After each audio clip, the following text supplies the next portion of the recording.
ప్రభువైన యేసుక్రీస్తు పరిశుద్ధమైన నామములో ఉదయకాల వాక్య ధ్యానమును వీక్షిస్తున్న విశ్వాసులకు, సంఘమునకు, సేవకులకు, సకల పరిశుద్ధులకు దేవుని కృపయు, దేవుని సమాధానము, ఆయన మందిరంలో నుండి దీవెన మీకును మీ కుటుంబములకు కలుగునుగాక. ఉదయకాల వాక్య ధ్యానము ద్వితీయోపదేశ కాండము 15వ అధ్యాయము 6వ వచనమును ధ్యానం చేసుకుని, ఏలయనగా నీ దేవుడైన యెహోవా నీతో చెప్పి ఉన్నట్లు నిన్ను ఆశీర్వదించును. మనం ఆరాధించు దేవుడు, మనం కీర్తించు దేవుడు, కొనియాడు దేవుడు, నమ్ముకున్న దేవుడు, ఆయన మాట తప్పని దేవుడు. ఆయన వాగ్దానము నిర్మించి నెరవేర్చి స్థిరపరచు దేవుడు అని దేవుని వాక్యంలో ఇర్మియా గ్రంథం 33వ అధ్యాయము 2వ వచనంలో మాట నెరవేర్చి యెహోవా దానిని నెరవేర్చవలనని, స్థిరపరచవలనని, నిర్మించి యెహోవా అని మాట తప్పని దేవుడిగా ఉన్నాడు. అందువల్ల నీ దేవుడైన యెహోవా 15వ అధ్యాయము ద్వితీయోపదేశ కాండం 4వ వచనం ఆఖరి భాగంలో నిన్ను నిశ్చయముగా ఆశీర్వదించును అంటున్నాడు. మనం చదువుకున్న వాక్య భాగంలో నీ దేవుడైన యెహోవా నీతో చెప్పినట్లు ఆయన నిన్ను ఆశీర్వదిస్తాడు. ఆయన వాగ్దానం పొందుకొనటానికి మనము ఆయన వాక్యమును గ్రహించినట్లుగా, ఆయన వాక్యములోని వాగ్దానము మన జీవితంలో నెరవేర్చబడినట్లుగా మనం ఆ వాక్యమును నమ్మినప్పుడు, అది దేవుని వాక్యమని నమ్మినప్పుడు దేవుడు నిశ్చయముగా నిన్ను ఆశీర్వదిస్తాడు. ఆయన చెప్పి ఉన్నట్లు నిన్ను ఆశీర్వదిస్తాడు. అంతేకాకుండా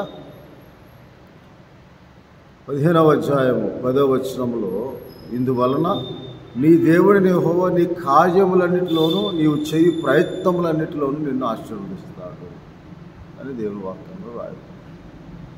ఆయన చెప్పినట్లు నిన్ను ఆశీర్వదిస్తాడు, నిశ్చయముగా నిన్ను ఆశీర్వదిస్తాడు.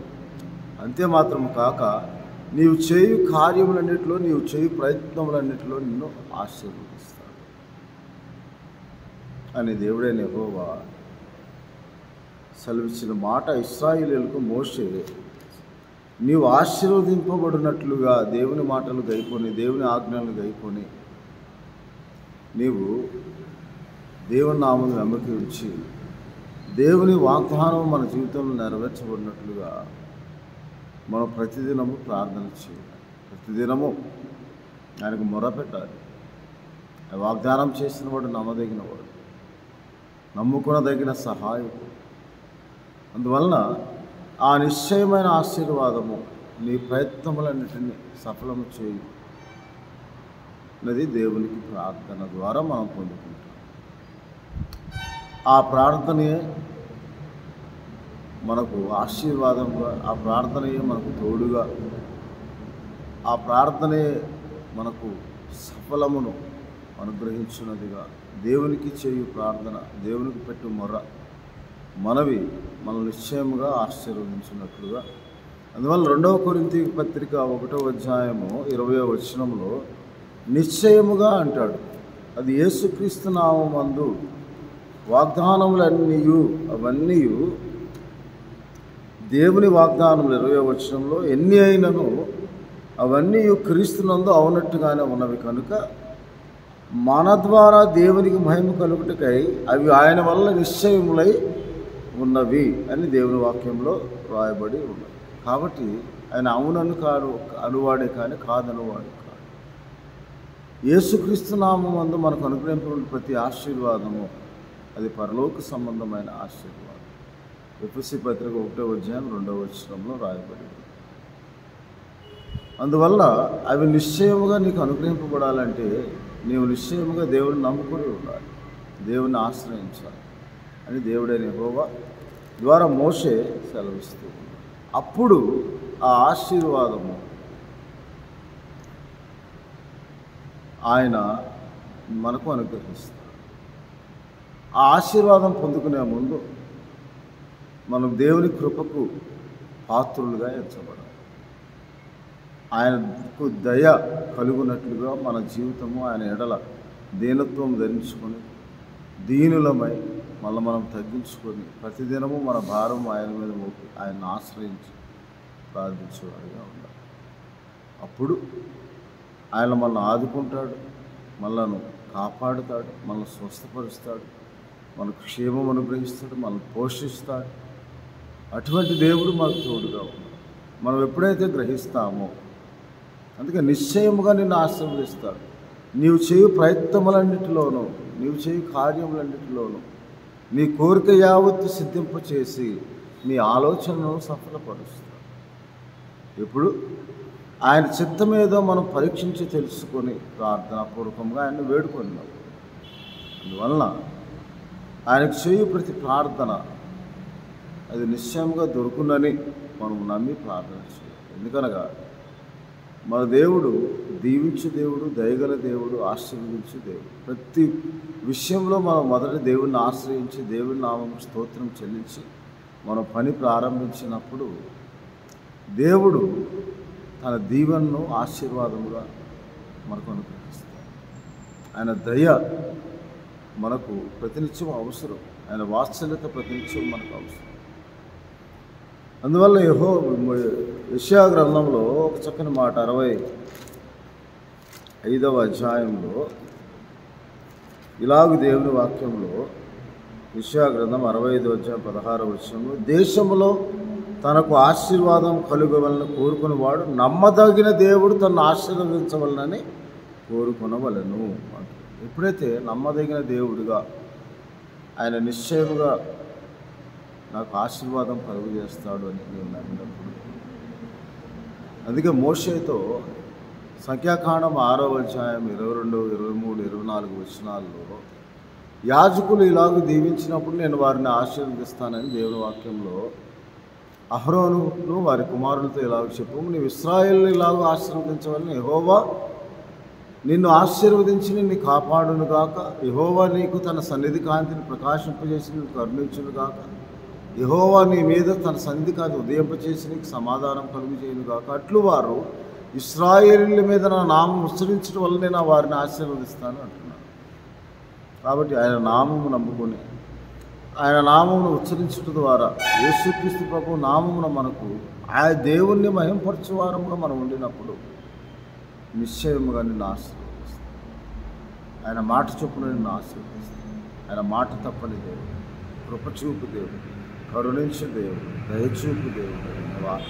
నమ్మిన ఎడల నీ దేవుని మహిమను చూస్తావు. అది ఆశీర్వాదంగా దేవుడు మనకు అనుగ్రహిస్తాడు. అందువల్ల నిశ్చయముగా అనే మాట చాలా ప్రాముఖ్యం. ఆ నిశ్చయమైన ఆశీర్వాదం ఎలాగొస్తుందంటే నీవు నిశ్చయముగా నీ చేతుల కష్టార్జితంలో అనుభవించేదవని 128వ కీర్తనలో రాయబడి, నిశ్చయముగా తప్పక నీవు చే పన్నెండింటిలో దేవుడు నిన్ను ఆశీర్వదిస్తాడు, నీ కార్యమంతటిని ఆశీర్వదిస్తాడు. నిశ్చయంగా నీవు నీ చేతుల కష్టార్జితం అనుభవించేదవు అని దేవుని వాక్యంలో రాయబడి ఉంది. ఎందుకనగా సామెతల గ్రంథము 10వ అధ్యాయము 22వ వచనము యెహోవా ఆశీర్వాదము ఐశ్వర్యము ఇచ్చును, నరుల కష్టం చేత ఆశీర్వాదం ఎక్కువ కాదు. ఆ ఆశీర్వాదము, దేవుడిచ్చిన ఆశీర్వాదము నిశ్చయముగా మనకు అనుగ్రహింపబడినప్పుడు నీ కష్టార్జితం కూడా ఆశీర్వదింపబడుతుంది. నీ కష్టార్జితం వల్ల దేవుని ఆశీర్వాదం ఎక్కువ అవ్వదు, దేవుని ఆశీర్వాదం వల్ల నీ కష్టార్జితం ఎక్కువగా ఆశీర్వదించు. కాబట్టి ఆశీర్వదించు దేవుడు మాత్రమే కాక మనలను గద్దించు దేవుడు, శిక్షించు దేవుడు. వాటన్నిటిలో మనము ఆయన శిక్షను సహించినప్పుడు తప్పక దేవుడు మనలను ఆశీర్వదిస్తాడని దేవుడు రాయబడి. అందువలన దేవుడిని క్రమశిక్షణ తరువాత క్రమముగా దేవుడు మనల్ని దీవెనలోకి, ఆశీర్వాదంలోకి నడిపిస్తాడు. ఆ సమయంలో అనేక మంది తొట్టిల్లిపోతూ ఉంటారు. నేను దేవుణ్ణి నమ్ముకున్నా కానీ ఎందుకు నాకు కష్టాలు, శోధనలు, వేదనలు? కానీ శ్రేష్టమైన దాన్ని దేవుడు సిద్ధపరిచి మనము వాటన్నిటినీ పొందుకున్న తర్వాత కూడా దేవుని మహింపరిచే వారుగా ఉండటానికి, దేవుని జ్ఞాపకం చేసుకునేవారుగా మనం ఉండటానికి కొన్నిసార్లు ఆయన గాఢాంధకారంలో ఏదో సంచరింప చేస్తాడు. కానీ ఏ అపాయం నీ ఎదుకు రాదు. ఆయన శ్రేష్టమైన దాన్ని నీకు సిద్ధపరిచి ఉన్నాడు. కాబట్టి ఆ శ్రేష్టమైన దాన్ని పొందుకునే ముందు నిన్ను క్రమశిక్షణలో దేవుడు నిన్ను ఉంచినప్పుడు అది మనకు శిక్షగా కనపడుతుంది. కానీ ఆ శ్రేష్టమైనది సిద్ధపరిచిన దాన్ని అది కంటికి కనపడదు, చెవికి వినపడదు, హృదయానికి గోచరం కాదు. దాన్ని పొందుకున్న తర్వాత ఆశీర్వాదం మనం తెలుసుకున్నప్పుడు దేవుని కృతజ్ఞతాస్తుతులు చెల్లించాలని, ఆ చెల్లించుటే దేవుడి చిత్తమని దేవుని వాక్యంలో రాయబడింది. అందువల్ల నిశ్చయముగా నేను ఆశీర్వదిస్తాను. నిశ్చయముగా నీ చేతుల కష్టార్జితం నీవు అనుభవించి ఆ ఆశీర్వాదము పొందుకుంటావని దేవుని వాక్యం. ఎప్పుడు ఆయనను ఆజ్ఞలు గైకొని ఆయన వాక్యానుసారంగా జీవిస్తూ, ఆయన ఆరాధిస్తూ, ఆయన స్తుతించుచు, ఆయనకి స్తోత్రం చెల్లించి, ప్రతి విషయంలో ఆయన కృతజ్ఞతాస్తుతులు చెల్లించి, ఆయన ప్రతి విషయంలో జ్ఞాపకం చేసుకొని ఆయన నామమును మహింపరిచినప్పుడు ఆయన మాట తప్పని దేవుడు, వాగ్దానం నెరవేర్చు దేవుడు, స్థిరపరచు దేవుడు, నిశ్చయముగా నీకు అనుగ్రహించు దేవుడని నువ్వు నమ్మినప్పుడు నిశ్చయముగా నీవు ఆశీర్వదింపబడదేవని దేవుడు వాక్యం. సియోన్లో నుండి ఆశీర్వదిస్తాడు, సియోన్లో నుండి నేను ఆదుకుంటాడు, నీ ప్రార్థన సఫలపరుస్తాడు, నీకు సహాయం చేస్తాడని దేవుడు వాక్యం. 20వ కీర్తన దేవుడు రాయి. దేవుడు నిన్ను మర్చిపోయే దేవుడు కాదు, విడిచిపెట్టి దేవుడు కాదు, ఎడబాయి దేవుడు కాదు. నిశ్చయముగా నీ ప్రార్థనలు సఫలపరిచి, నీ కోరిక యావత్తు సిద్ధింపచేస్తాడు, నీ ఆలోచనలు యావత్తు సఫలపరిచి, తనకిష్టమైనదంతా జరిగించు దేవుడు నీ జీవితంలో. ఆయనకి ఇష్టమైనది ఏదో నీకు తెలుసుకొని, ఆయన చిత్తం మీద పరీక్షించి తెలుసుకొని, అనుకూలమును, ఉత్తమమును, నూతనమైన యథార్థమైన హృదయం కలిగి నీవు అంతరంగమందు రూపాంతరము చేయి.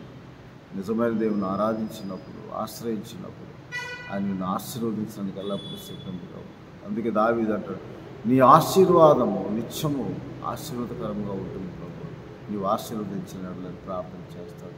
సమూయేలు గ్రంథం 2వ సమూయేలు గ్రంథం 7వ అధ్యాయంలో దావీదు యొక్క ప్రార్థన ఇలాగూ, నీవు ఆశీర్వదించిన ఎడల ఆ ఆశీర్వాదం 29వ వచనం, దయచేసి నీ దాసుడైన నా కుటుంబము నిత్యము యెహోవా నీ సన్నిధి ఉన్నట్లు దాన్ని ఆశీర్వదించము.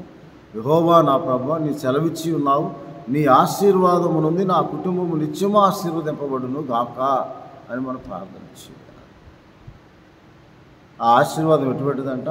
ద్వితీయోపదేశ కాండంలో 17వ అధ్యాయం, ద్వితీయోపదేశ కాండం 17వ అధ్యాయము 27వ వచనంలో దావీదు ఇలాంటి, యెహోవా నీవు ఆశీర్వదించిన ఎడల అది అన్నిటికీ ఆశీర్వదింపబడి ఉండును, నిత్యమైన ఆశీర్వాదం. ఎందుకనగా నీవు దేవుడవు కనుక నీ మాట సత్యము, నీవు మాట నెరవేర్చు దేవుడు అని 2వ సమూయేలు 7వ అధ్యాయము ఇలాగ దేవుని వాక్యంలో 28వ వచనంలో, యెహోవా నా ప్రభువా మేలు దయచేయుదువని నీ దాసుని నాకు సెలవిచ్చి ఉన్నావు, నీవు దేవుడవు కనుక నీ మాట సత్యము. నీవు మాట నెరవేర్చు దేవుడు. ఒకసారి వాగ్దానం చేస్తే ఆయన నిశ్చయముగా నేను ఆశీర్వదిస్తాను, ఆయన మాట చొప్పున నిన్ను ఆశీర్వదిస్తాను. నీ కార్యమంతటిలో ఆయన నిన్ను ఆశీర్వదించి దేవుడుగా ఉన్నాడు. నిశ్చయంగా నిన్ను ఆశీర్వదించి నీ జీవితమును దీవించు దేవుడు అయి ఉన్నాడు, పరమ ప్రభువు అయి ఉన్నాడు. ద్వితీయోపదేశ కాండము 10వ అధ్యాయంలో ఇలా దేవుని వాక్యంలో రాయబడి ఉన్నది. ద్వితీయోపదేశ కాండము 10వ అధ్యాయం 17వ వచనంలో, ఎలాగ నీ దేవుడే యెహోవా పరమ దేవుడును పరమ ప్రభువునై ఉన్నాడు, ఆయనే మహాదేవుడు, ఆయన పరాక్రమవంతుడు, భయంకరమైన దేవుడు అని దేవుని వాక్యంలో రాయబడింది. కాబట్టి మనమందరం ఆయన సేవించి, ఆయన హత్తుకొని, ఆయన జీవించి, ఆయన నామమును జీవించే వారముగా ఉన్నప్పుడు ఆయన నిశ్చయంగా నిన్ను ఆశీర్వదిస్తాడు. అది పరలోక సంబంధంలో ఆత్మ సంబంధమైన ఆశీర్వాదం యేసుక్రీస్తు ద్వారా మనకు అనుగ్రహించు ఆశీర్వాదమై ఉన్నదని మనం గ్రహించి దేవునికి స్తోత్రం చెల్లించినప్పుడు అది నిశ్చయముగా స్థిరపరచబడుతుంది. దేవుడు ఉదయకాల సమయంలో అట్టి కృపను, అట్టి ఆశీర్వాదము, దీవెనను మీకును మీ కుటుంబములకు దయచేయునుగాక. భూమి ఆకాశం సృజించిన యెహోవా చేత మీరు ఆశీర్వదింపబడిన వారుగా ఉండాలి అని ఉదయకాల సమయంలో దేవునికి చేయి ప్రార్థన.